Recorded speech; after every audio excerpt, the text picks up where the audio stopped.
Good day. Welcome to the Cory Morgan Show. I am, as the name would imply, Cory Morgan, and I'm going to bend your ear for the next hour or so on a number of issues. There's lots to cover. Looking on the bright side, I'm always cursing, complaining, going on about things. I'm sort of a grouch. That's okay. But it's raining in Alberta. It's finally raining. I mean, you're hearing from some people saying it's not enough. It's too little, too late. Okay. But it's still better than nothing. So we could use that cool down. Hopefully some stuff greens up. Give our agricultural producers a break and, give our firefighters a break. Just everybody a break. Heck, even your lawns at home. Boy, it's been quite the drought going on here so far. So, yes, this show runs live for those who are catching it on the social media channels. And by all means, use that comment scroll like Scott and Stuart have already. I appreciate it. I don't necessarily read them all out, but I see them all there.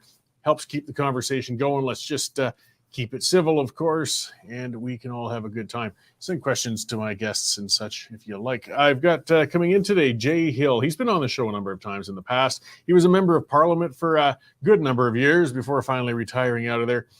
I'm looking forward to talking to Jay because there's just, I want to find out about some of the procedure. I want to find out what's going on. How on earth do we deal with this CCP corruption issue? How is it that a minority government can get away with putting off an inquiry so effectively? Are there things the opposition can do?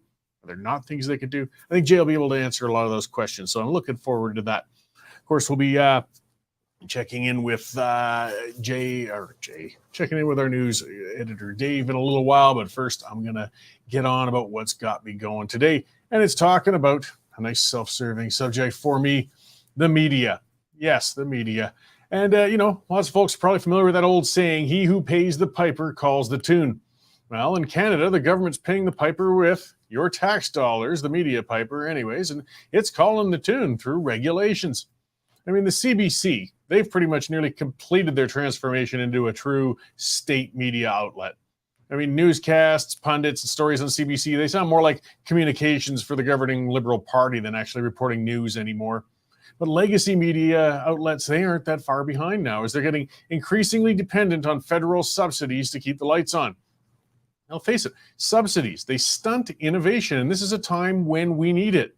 The older media outlets should have been changing their business models to adapt to a digital world. Instead, they've been honing their lobbying skills and becoming, getting better at accepting handouts and putting that into their budget. Now they're beholden to the government, and it shows. And the controls the government has on them can be subtle, but they're there. I mean, since 2019, the government's been paying out payroll subsidies to those they consider qualified news organizations. So this money comes with strings attached, of course. In order to be qualified, applicants must prove, and this is from their document here, a consistent practice of providing rebuttal opportunity for those being criticized, including the government of Canada. So what that's led to, though, is an obligation now when government agencies, they make demands on the media outlets to counter anything they may report. The Federal Department of Health issued hundreds of what they call corrections to media outlets over the course of the last couple of years. Hundreds. Other departments of the government surely have been doing the same sort of thing. Critical discourse on health issues has been gagged since the beginning of the pandemic. Government agencies have their own agenda, particularly the health department, and now they've got the power to muscle in on legacy media outlets. If they don't like the media messaging, they'll put the pressure on. This has trained a lot of those outlets to avoid reporting on any commentary that might run afoul of the health department or the government itself. I mean, if an outlet garners too many of those corrections, they might find themselves not qualified anymore and bumped from the subsidy train. Bill C-18. Of course, we've been hearing about that one. That's even more bold and sneaky as a means of controlling the media. With that bill, the government wants to force social media platforms to pay certain media outlets when they provide links to them. The outlets that will qualify for those payments, of course, they'll be determined by a government committee, and that committee will be appointed by the Liberals. This way, the government keeps its thumb on the media and forces somebody else to pay the bill for them on top of it. Stalin would have blushed with such a move. Independent media outlets are still springing up and expanding despite the government. These outlets have shunned government subsidies and tapped into the private market to pay their bills, whether through subscriptions or advertising or both, like we do here at the Western Standard. This allows the outlets to maintain full independence from the government. Independent outlets are dependent, though, on social media platforms to aid with their distribution. Independent outlets don't have mandatory carriage on cable channels as legacy outlets do, and they don't have the means for broader advertising to draw readers and viewers like some of those legacy media outlets do. We need Twitter, YouTube, Meta, Google, all of those ones to get to people out there. The government's recognized this, and now they've seen a way to shut down independent media outlets with C-18. Because, not only will the media outlets be forced to pay out certain media outlets, I should say the social media outlets be forced to pay that out to media outlets, they'll be leaving the independent outlets out to dry. They won't be able to compete. They might not even get links through them. Now, right now, Meta and Google are threatening to drop links to all news sites, whether independent or legacy, as a response to the Trudeau government's heavy-handed approach. And can you blame them? Come on, they're putting the screws to them. What else are they going to say? Well, fine, we don't have to give links. We'll just stop. This response, though, is going to harm everybody, as it's tougher than ever to access a broad spectrum of news coverage and analysis. But hope is on the horizon in some ways. Elon Musk, he's proven to be a disruptor indifferent to the establishment, and I love that. He's willing to go against the grain and stir up the social media world. And Musk has the means to take, and that's the reality of it, the financial beating that comes with going into such a battle. Now, whether, for example, one likes Tucker Carlson or not, doesn't really matter. The unfolding, though, story from his firing from Fox News and his streaming his show on Twitter now is remarkable. Carlson's first episode of Tucker on Twitter garnered 114.8 million views between June 6th and June 12th. Now, to put that in perspective, the average CNN show draws about 500,000 viewers. Just blew them completely out of the water. A whole new broadcast medium is exploding on the scene, and it's already leaving the conventional media behind. If a show, of course, whether it's Tucker or anything else, can gather millions or tens of millions of viewers, it will draw advertising and revenue. The show won't need tax dollars. If the platform's owned by somebody as intransigent as Elon Musk, it won't capitulate to government control, at least not easily, if ever. The battle for free media versus government control media is just heating up in Canada. It's going to take some time, but the legacy media outlets will collapse eventually for lack of viewership, despite the government subsidies. And we will see independent media outlets, some will come, some will go, but eventually they will establish the new order of media provision. The only question now, though, is how long will it take and how much damage will the government cause in trying to maintain an obsolete status quo for its own benefit? That's what's got me going today, guys. Yes, the battle for your eyes and ears, and the federal government using all its tools it can to try and control that. And it's sad and it's repugnant, to be honest. All right, let's talk to our news editor. He's independent. He doesn't get any tax dollars, or if he does, he's hidden it really well. And that's Dave Naylor. And see what else is going on out there. Hey, Dave, how's it going? Pretty good, Cory. No, the government takes a lot of tax dollars from me. They don't give me anything. Hey, does your lovely wife Jane watch the show? Usually, she's not watching today, I believe, because she had a course to teach. But yeah, she watches later in case I say something stupid. Well, I just wanted to wish her a happy birthday. What did you get her? Well, I took her out for supper, and I made her a card and a breakfast this morning that she politely said was good. Well, there you go. It's more than you normally do, I think. Yeah. Got a lot of news to talk about this morning, Cory, and a lot of it is kind of related to your monologue there. Bell Media took $122 million in subsidies from the federal government, but that didn't stop them from gassing 1,300 workers today. They shut down newsrooms across the country, including 2 in Vancouver, 1 in Edmonton, 1 in Calgary. And they're going to solidify all their news under sort of one CTV umbrella. So we'll see how that goes for them. Top story at the moment is the leader of the Black Lives Matter movement in Calgary. Ironically, she's being charged with a hate crime for her actions in front of a Catholic church recently. So you can click on that one. And speaking of Tucker Carlson, we have a story on his third Twitter episode that aired last night, talking about the arrest of President Donald Trump and his appearance in the courtroom in Miami yesterday. So you get Tucker's thoughts there. You remember a tweet from the weekend, Cory, on Premier Danielle Smith in her restaurant in High River. She was washing dishes there, and that tweet got a lot of attention. So I guess she's gone from washing dishes to washing her hands of the restaurant, because it's now up for sale. So if you want to own your own little restaurant on a rail car, give Premier Danielle Smith a call. The other thing worth mentioning this morning, Cory, is you remember that $13 billion taxpayer gift to Volkswagen? Well, apparently, according to the parliamentary budget officer, it's already gone up by more than $2 billion. Already $2 billion over budget, and I think they only announced the thing maybe a month ago. So, can you say boondoggle, Cory? Oh, I can't imagine what that thing's going to total when they're done with it. Well, and lastly, I'll mention we have the announcement of the Calgary Stampede Parade Marshal this morning. If you remember last year, it was Kevin Costner, and he caused all the women to swoon along the parade route. This year it's going to be Jeremy Hansen. And if that name's not familiar to you, he's a Canadian astronaut, and he's set to be blasted off to the moon through a moonshot, one of the first moonshots in a generation coming up later. So he'll be leading the parade this year, Cory. Right on. Well, it's a lot busy one in the newsroom today, Dave. I'll let you get back to putting that up there so you can continue to stay free from government largesse and keep getting those stories up. Absolutely. We wouldn't do it if we were, right? No, I wouldn't. All right. Thanks, Dave. Thanks. So, yes, that was our news editor, Dave Naylor, from the Newsroom. As you can hear, yes, lots of stories, guys. We put stuff up there all the time. And we blow the legacy media outlets out of the water. There is constant stories going up. We've got reporters across the country, unique content. The reason we can do it kind of ties into my rant. I'm segueing it together is because you guys subscribe. And that makes us accountable to you. I mean, as opposed to what I was talking about with legacy media outlets. When they take the money from the government, they become accountable to them.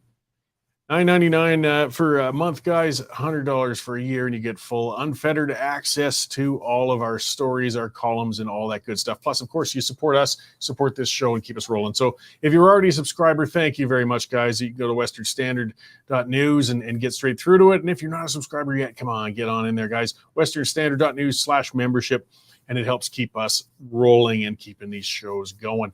So, yeah, a lot there, and as Dave mentioned, so Bell Media, and this shows the subsidy route, and this kind of gets to the end of the monologue I gave. What I do believe that these large outlets are still going to crumble. It doesn't matter how many tax dollars get poured into them. So $122 million poured into Bell Media. And what do? They laid off 1,300 people and shut down a bunch of radio stations. They won't adapt. It's similar to what I was talking about before. These are AM radio stations. One of the ones they shut down was 1060 in Calgary, an AM platform. It had been running the last couple of years, just playing comedy clips. It was Calgary Funny Radio or something like that they called it. I couldn't imagine they were drawing much for ad revenue, and finally they just pulled the plug on it. I'm dating myself, but I remember in the 80s when I moved to Calgary, that was AM 106. That was the All Hits 106. It was a huge radio station in the city back then, very big. But times change. That station probably should have disappeared 10 years ago, to be honest. And I'm not celebrating the losses of jobs or the people that are in them, but they have to adjust to the changing atmosphere. Who listens to AM radio anymore? Well, I do in my car now and then, but I'm one of the last of them going on out there, guys. I mean, it's streaming, it's online, it's, people, you see the earbuds in with the next generation. They're not listening to radio stations. And if these companies weren't being subsidized all this time, then these stations would have adapted perhaps, or these outlets in general, and some of those jobs perhaps could have been saved. But as it is now, we gave them the money, we got little to nothing in benefit out of it. And now they're going to centralize further, as Dave said, into just CTV. So we're getting fewer and fewer outlets, and none of these outlets are really going to want to ever be too critical of their sugar daddy in Ottawa, where they might find the pin pulled on their subsidies. Not a good situation. But hey, we're still here, and that's what's positive out of this, as are some of the others, Rebel, True North, Epoch Times. We're going to spring up like weeds. We won't let them get away with stopping the information getting to you. All right, I'm going to get to my guest here. I've been looking forward to this. It's been a while since we've had you in studio there, Jay. It's good to see you. This is Jay Hill, as I mentioned at the top of the show, a former member of Parliament, former whip, all-around expert in all that's Ottawa. So thanks for coming in and talk to us today, Jay. My pleasure, Cory. It's always nice to be on your show. Yeah. And what I kind of said in the email, like what I want to get to is we've had all of this federal talk. We've had all of these political games going on for months. We have a federal government that's in a minority position, but they still, it appears, to be able to skate on a public inquiry. Like, I'm just wondering, are there parliamentary things that can be done to address this by the opposition parties, or are their hands tied? Well, first of all, absolutely, there are things that can be done. I think you're well aware that I hold the dubious distinction of having been the only member of Parliament in the history of our Canadian Parliament to hold the position of caucus or party whip 4 times. My staff did some research and couldn't find any other time that anybody had been in that position twice, let alone 4 times.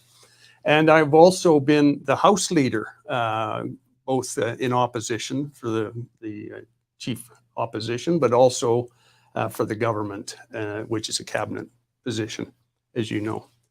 So I'm very well versed in, certainly in what can happen and how a government can be held accountable.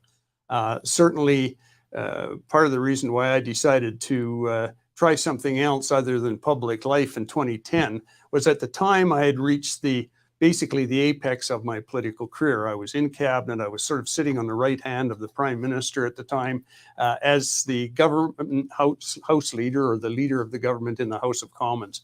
And as such, in a minority parliament, it's a very, very difficult position normally. Certainly for a conservative it is, because you have to negotiate with the other parties, Cory, bill by bill, motion by motion, daily, sometimes hourly, to try and get anything done for the government's agenda to get it through Parliament.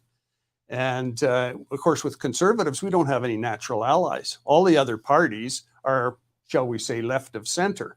And so it was immensely stressful for the 2 minority parliaments that we had from 2006 to 2011, until Prime Minister Harper won his one and only majority.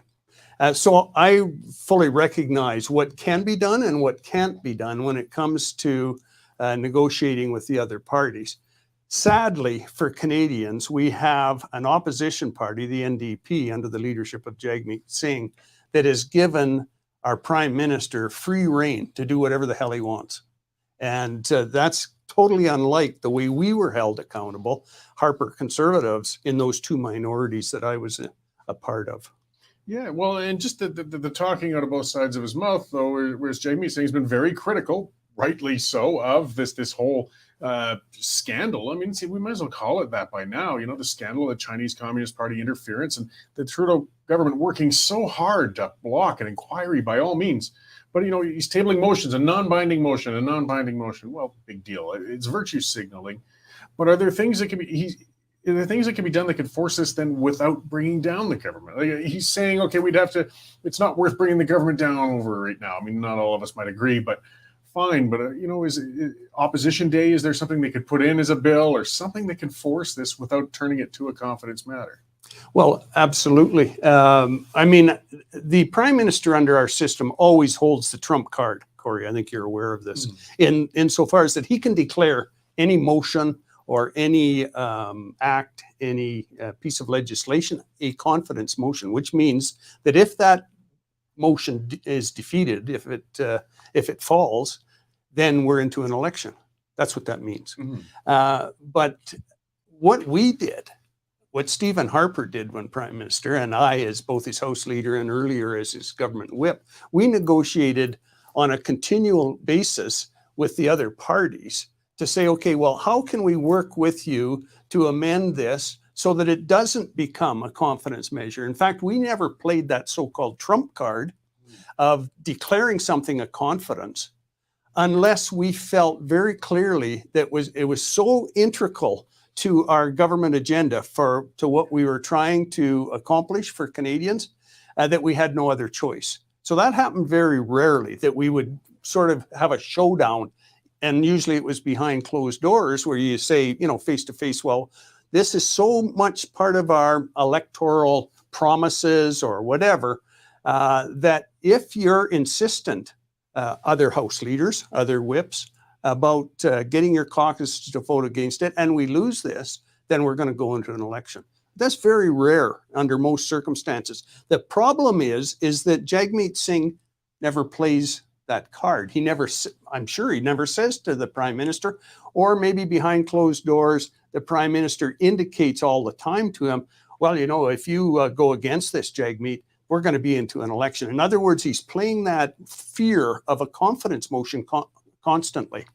Because stopping short of that, there's lots that can be done. At committees, opposition days, as you say, in the House of Commons, there's a few that are votable, that are actually driven to a vote. You could do a lot of things. This is not the first scandal. Mm-hmm. There have been many. And the Prime Minister has done this, Prime Minister Trudeau has done this repeatedly throughout the last number of years, where every time a scandal comes up, he'll do everything possible to hide it from Canadians, even up to and including calling an election, you know, which he did in 2021. So it's just really, it comes down to having an extremely weak opposition party led by someone that doesn't want to see an election because he fears for himself in his leadership position, and he fears for his party's fortunes. Oh yeah, and I understand that. I mean, Jagmeet Singh's as close to power as he will ever get. He knows that, you know, come the next election, he might not be in such a position again. But I mean, it just feels to me that it's a bluff that it can be called. I mean, you know, when you declare something a confidence matter, that means that you're building a hill for yourself to die on. You're saying we're going to stand on this. And really, even Trudeau is as tone deaf as he can seem to be, to go to Canadians and say, we're going to call an early election because I don't want to go to an inquiry. I can't think of a more politically suicidal platform to go to the voters with. I just don't think he would do that. So to answer your question, yes, an opposition day. Certainly we had tremendous challenges at each and every committee. As you know, the Procedure and House Affairs Committee has been studying this issue, if you will. They called the, I forget what he's called now, rapporteur. Mr. Rapporteur, yes. Yeah, Mr. Johnston. Before them for a 3-hour testimony about a week ago, I think a week ago yesterday. And, you know, put him on the hot seat asking questions about why his report basically said, well, no, he didn't think a public inquiry was necessary. Starting next month, had he stayed in his job before he resigned, he was going to start public hearings. Well, public hearings do not have the strength and do not have all the tools that a public inquiry have, as I'm sure you're aware. Mm-hmm. For example, a public inquiry is very much like the powers of a standing committee or even a special committee of the House of Commons. They have rights very similar to courts, where they can subpoena you and say, you will show up on this day to give evidence and answer questions. Public hearings, which Mr. Johnston allegedly was going to do, you cannot. They can request, they can ask you to come, but if you basically say go pound sand, nothing happens. So committees have that power. Jagmeet Singh and the NDP have that power. They could easily, by dint of working with the other opposition parties, they could easily force those issues at a committee and hold basically a full public inquiry or something very similar to that at one of those committees. And you'll recall other instances over the last number of years since Trudeau came to power in 2015, where committees started to do that, and then eventually the NDP folded and didn't force it to go to its logical conclusion. Okay, so they could start, because I mean, people want answers. I mean, we're seeing it's rare when we see such a dominant thing with polling in Canadians, the lack of faith in everything we've been hearing out of this. You know, you're looking at 20-some% of the people believing anything more out of the Trudeau government when it comes to this issue. I mean, the numbers supporting the government are higher than that. Okay, they don't want to go to election, but they want to get to the bottom of this. They want to find out just what the heck is going on. I mean, we've had some very direct meddling, and it just flabbergasts me. I mean, our system isn't working like it should. If we can't, in a minority situation, get a real deep dig into something this important, it doesn't bode well for us. Well, and I think it really hinges to a large extent, and I say this very sort of sadly, that it hinges on the topic you were discussing just as I came into the studio, which is the basic neutering of our national media. Why aren't they on to Jagmeet? Why aren't they calling bullshit with on Jagmeet Singh when he stands up and rants and raves about scandal after scandal and does nothing when he has the power to do that? All he has to do is sit down with the Conservatives and Bloc and say, okay, let's devise a common strategy of how to get to the bottom of this at whichever committee, Ethics Committee, Procedure and House Affairs, pick a committee, doesn't matter. They all have the same powers. And say, we're going to work together. We have the majority of votes on that committee because it's a minority government. And we're going to force this starting tomorrow, next time that committee meets. And we have the power to have that committee meet all summer, right through the heat of summer. It doesn't have to rise when the House rises, next week or whenever it is. They have that power. But the media and the public, it's fine for, the latest poll to say that 80% of Canadians, are opposed to this, the way the government is going on this issue, right? Yeah. That's great. But is it going to accomplish anything? Well, that's it. I mean, if their elected members can't bring about any, change or getting into this, ask you to get, a little speculative. The time goes fast. We still got a few minutes yet, but do you think we're going to get a public inquiry eventually? I don't know. I mean, judging by the way that this prime minister is skated around other issues, whether it's the SNC Lavalin thing, that should have brought him down. I mean, my goodness, the Attorney General and Justice Minister of the country, Jody Wilson-Raybould, resigned over it, wrote a book over it, and still Canadians put up with this. I mean, so when we didn't over that, when we didn't over the he skated around that issue of trying to funnel hundreds of millions of dollars to the a company that he was clearly in a conflict with his members of his family receiving money for speaking engagements from that company, the Foundation. So it's been one, and that's just two that come to mind. Yeah. I was looking online a few days ago out of curiosity, and I challenge your viewers to do this. Go online and just Google Justin Trudeau scandals. It's page after page after page. It's almost impossible for journalists to keep up with. And the few journalists like yourselves that actually want to dig into it. Are we going to get one? You would think that logically he's going to be forced.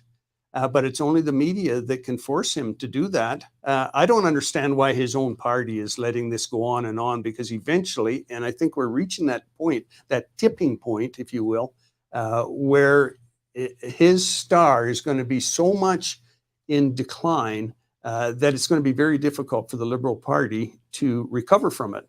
That's where I wanted to go next, actually. Was just wondering if that's one other area. I mean, we know there's principled Liberal members of Parliament, and they've got to be, taking the flack from this stuff they had nothing to do with. They're embarrassed. Their constituents are on their case, and they're looking to their own political futures. Yeah.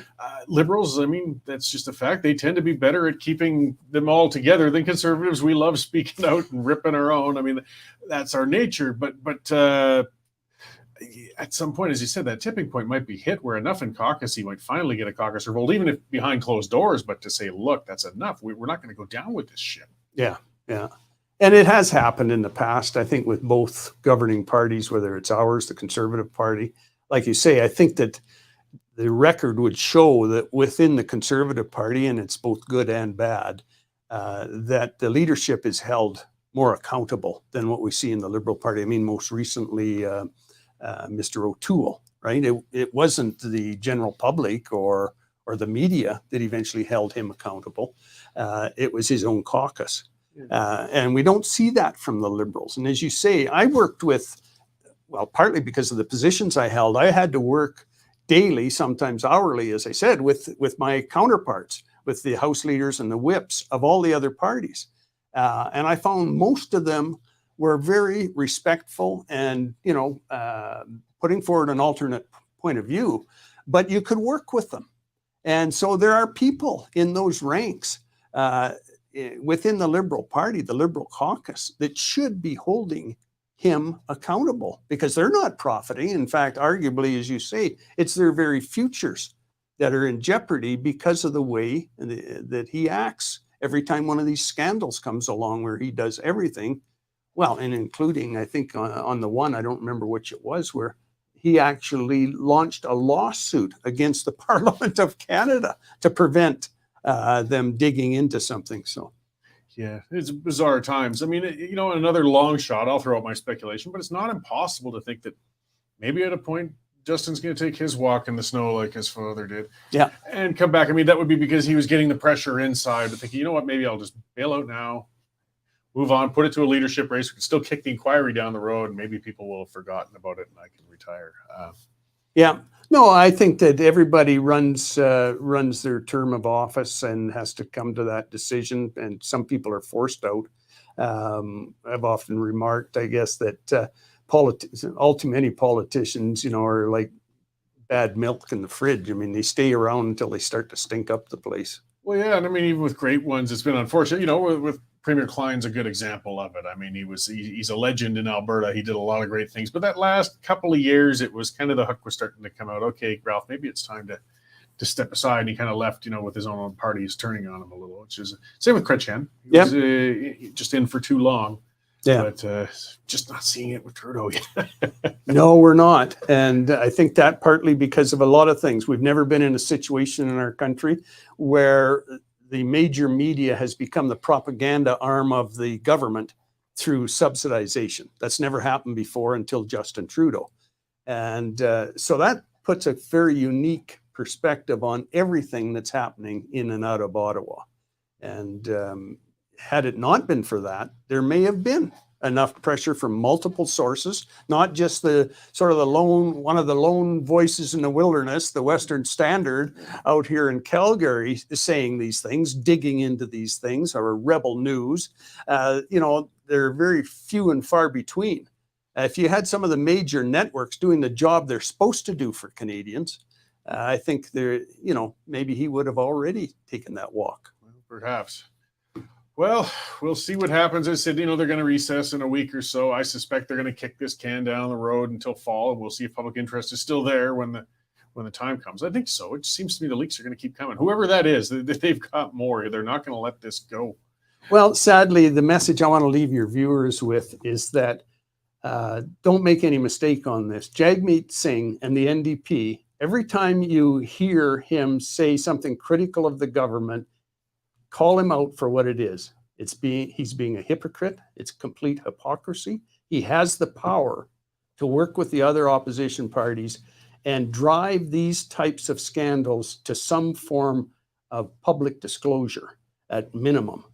And he and his caucus choose not to do that, and instead to prop up this scandal-ridden government.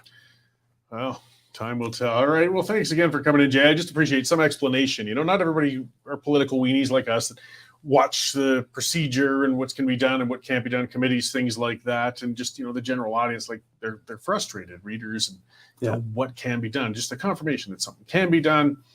They're just choosing not to. And well, we'll see what happens. So, well, Canadian democracy, especially in this case, Canadian democracy is the poorer for it. Yeah. I mean, I think that's why it's 80% of Canadians, is because there isn't an awakening to the fact that foreign interference in our election strikes at the very heart of everything that we stand for.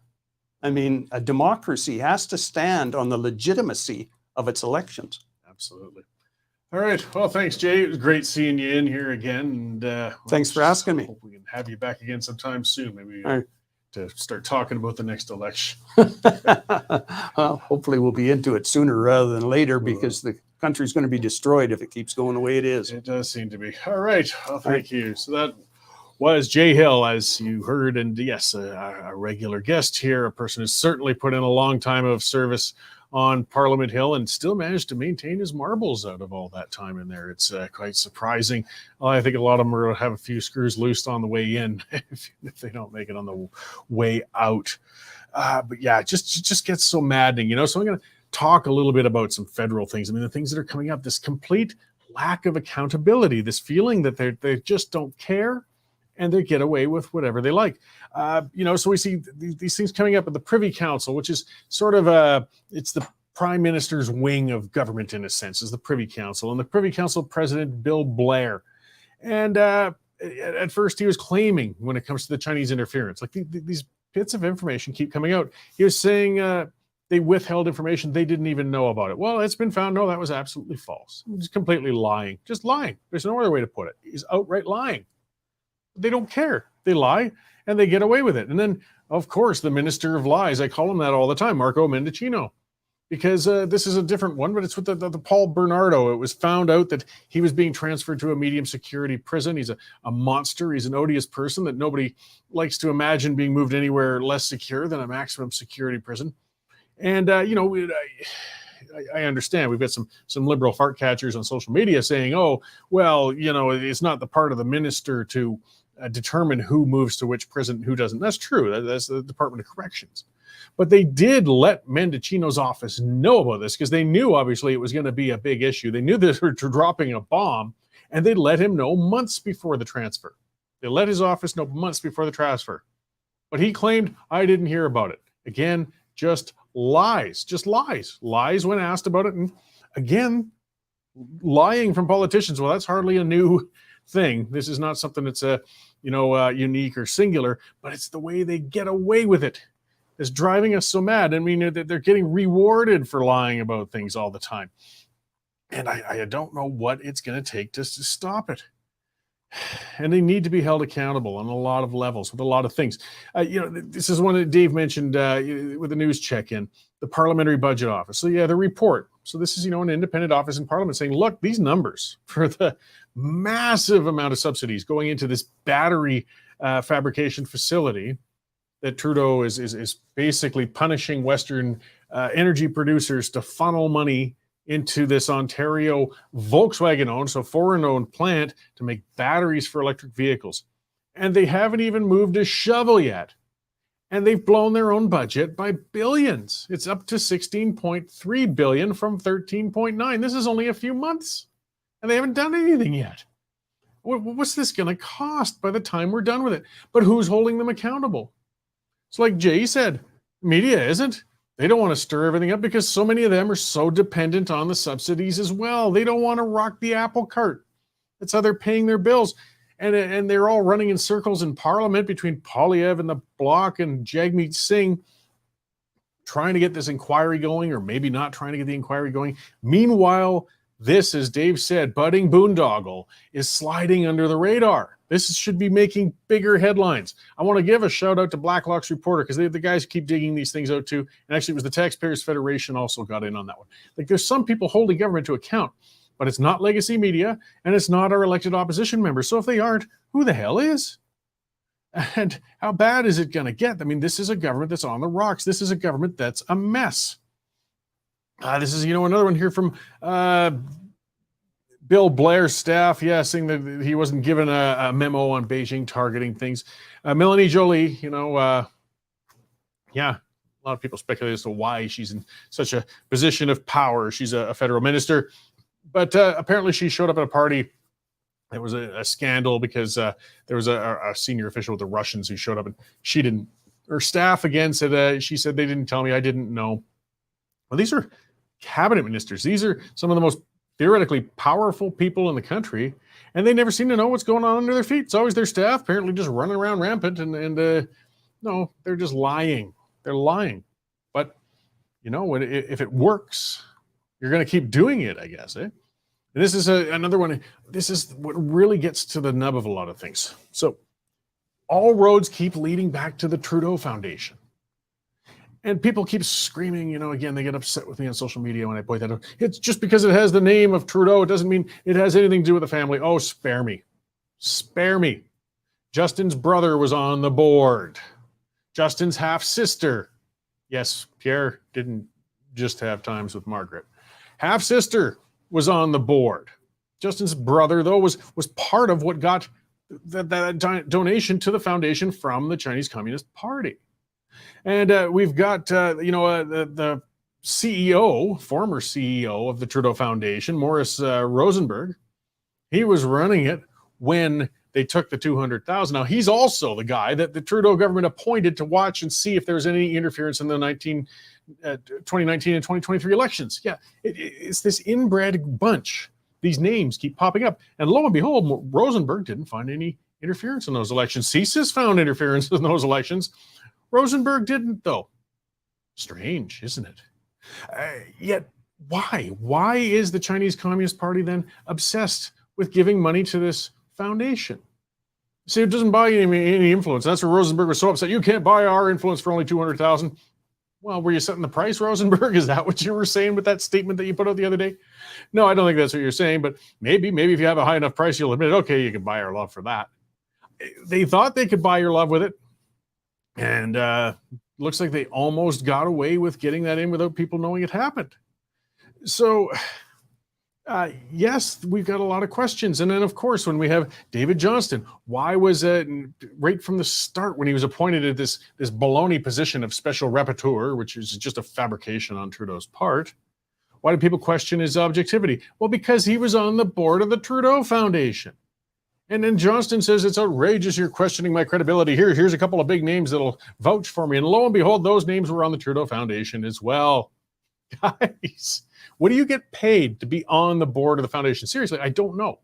A lot of boards are volunteer. A lot of boards just give a small honorarium, but I got no idea. We can't audit that foundation. That foundation was given 125 million tax dollars when Jean Chrétien set it up. Yeah, nice charity. And people can't find a heck of a lot of evidence of what exactly that charity does. It gives scholarships out to certain kids and a few things, but there are some rules with charities. They have to put out something like 4 or 5% of their capital every year in the charitable activity they're supposed to be running, or they could lose status. And apparently the Trudeau Foundation hasn't met that bar a number of times over the years. So where's all the money going? When you look at that board of directors, not just Trudeau's family and friends and neighbors and former MPs, and holy cow, it's a whole Liberal reunion on the board there. Well, how much are those guys drawing to be on the board? Is it a foundation or is it a money laundering scheme? I don't know. We need to investigate these things. It stinks. It stinks to high heaven. So don't get on my case because I call it out. To the Liberals who get so upset with me online when I point these things out, if it's all clean, if it's all in the up and up, then why are you abjectly terrified, wetting your pants over the possibility there would be a full public inquiry? Whereas Jay Hill, I guess, said, with a full public inquiry, then you start getting a lot more power, though. You can start, subpoenaing. You can bring people in and compel testimony. You can compel documents. That's how we can dig in. And if there's nothing there, then the inquiry would say there's nothing there. Leave the foundation alone. There's obviously not a problem here. But I think it's pretty clear there's a problem there. I mean, as we were saying, it looks like Justin Trudeau's willing to tear his own party to the ground rather than have an inquiry, let people know what the heck is going on out there. We've got a foreign nation, a state that is not a friend of Canada's. It's poking around with our elections. That's meddling directly with our members of parliament in opposition. That's been shoring up Chinese Communist Party friendly politicians in the Liberal Party. And some others are saying, well, there's probably some conservatives who might have been compromised too. Well, okay, let's have an inquiry and find out. I don't care which party is guilty. I just want to find out who. But we can't seem to find out yet. Maddening. But yes, we'll carry on pushing and ranting and raving and going over doing what we can. All right, let's do a check-in. And this is on a big issue right now. And we'll check in with Jim Boozicum and see what's going on out there with marketplace commodities, because we've got some real weather-related challenges going on. Hi, Jim. How you doing? Hey, good, Cory. Thanks. We certainly do have some big weather challenges going on, and I think we're all pretty aware of it in Alberta. I'd say roughly looks like around 80% of the cropland, so the productive land in Alberta would be under moderate to severe drought. And so this first affects, in the farming community, it affects those that are in the cow-calf livestock feeding, where hay crops aren't growing very well. They're not getting the moisture, and they're seeing some shortages of hay. I mean, maybe not today yet, but that'll come up in the coming weeks and months. And then furthermore, all the areas that are seeded to the various crops that we grow here. They're also, most of them are still okay right now, but as this drought intensifies, or if it does, we're going to see some yield reductions, that's for sure. So I guess part of your role is how is this going to affect markets? Is it still? I mean, it's world commodities, though. Is it localized enough in Western Canada that it won't have a larger impact all around, or is this going to change things more dramatically? Yeah, it's going to affect things on a local basis. Here in Alberta, mostly. Saskatchewan is actually in quite good shape. They've been getting about normal precipitation. Manitoba's on the dry side, and then to the south of us, trading in Montana. Montana looks fine too. So yeah, in the scope of world commodity markets, it is still definitely a localized problem. Albeit if you're right in the thick of it here in Alberta, it does affect you at your farm, and it does affect most Albertans to some extent. I mean, it's not just the farmers. We've seen the fires and all the other things that have happened as a result of the dryness as well. So markets have been steady. I think it stopped the market from going down. We were on a fairly steady downtrend from January until I think the end of May. The last 2 weeks, we've seen the markets actually recover maybe just several percent, on roughly about $10-15 per ton. Now, there's not a lot more upside to it because the world markets are just simply lower than what our domestic price is. So in some aspects, the drought conditions, you could almost say, is priced into the market already. And I guess this brings a risk of just people getting out of the market altogether. Cattle producers have been having a rough go for quite some time. Things such as that with feed, which would lead to a longer term. It's just bad for consumers and producers altogether. Yeah, these things. The long term effect on it is if cattle producers are unable to either get feed for their cattle, or it's really expensive, they're going to cull their herds and reduce their herd sizes, and we're going to feed less cattle. And yeah, ultimately, it's going to mean already a very expensive product such as beef getting more expensive. And I think we all know how expensive food is already. This is not helpful. It may be a local problem today, but it does affect the consumer somewhere down the road. Absolutely. Well, it's a long game. I guess we can hope for the weather to turn and other seasons and this season perhaps to improve a little bit yet.